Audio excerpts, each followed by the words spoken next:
Welcome to the Japan Reach podcast, the podcast where we explore the world of Japan and what makes it such an amazing place. Konnichiwa, everyone, and welcome to another Japan Reach podcast brought to you by Japan Reach, reaching the Japanese people one relationship at a time. The team here at Japan Reach has traveled extensively in Japan and have a lot of experience with Japanese people and Japanese culture. This podcast will explore fun things that we have uncovered during our journeys, and we will bring in guests to talk about their experiences and how they got interested in Japan. I hope you'll enjoy. My name is John, and I will be your humble host. Translation from one language to another is always a little tricky. I remember the first time I was made aware of this. There was a Pepsi campaign long ago that went, "Pepsi, we bring good things to life." When it was translated into Chinese, it oddly translated, "Pepsi, we bring your dead ancestors back from the grave." Sounds a little frightening. So today we're going to talk a little about Jinglish or English. What are those, you ask? Well, Jinglish is a Japanese expression of English that results in a bad translation. It's often written by someone who has a mediocre translating vocabulary. They might even just fire up Google Translate. But the end result is that English grammar is not quite right, and that is putting it politely. So let me give you an example.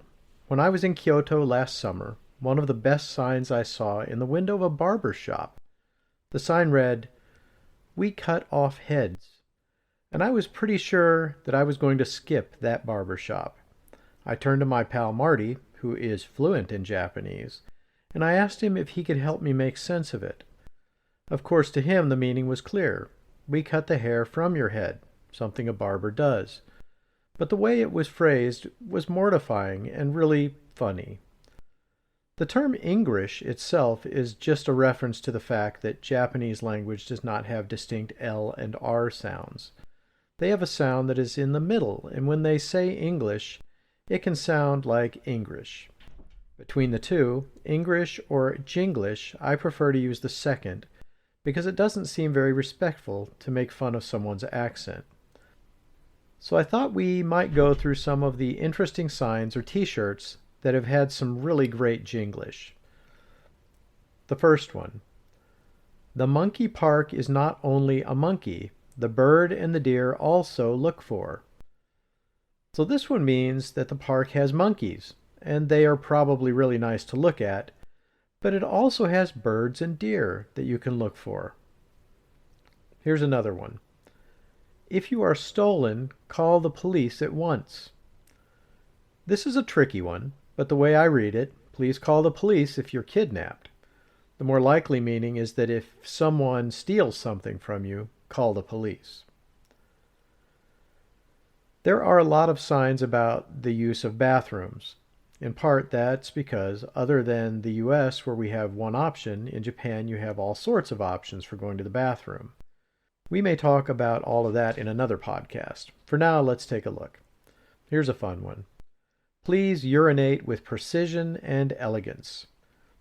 I can certainly see the need for precision, but honestly, I can't comprehend the notion of urinating with elegance.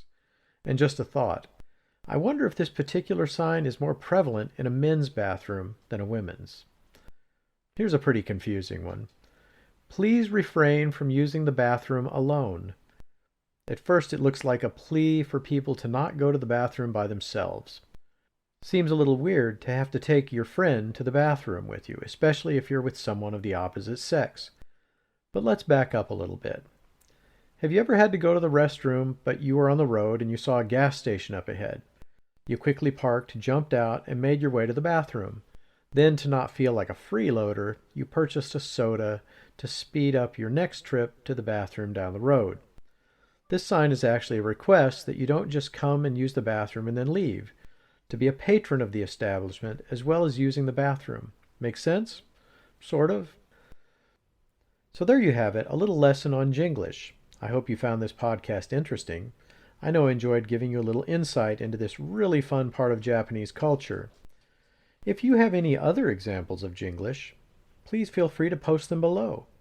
God bless, and Shamata.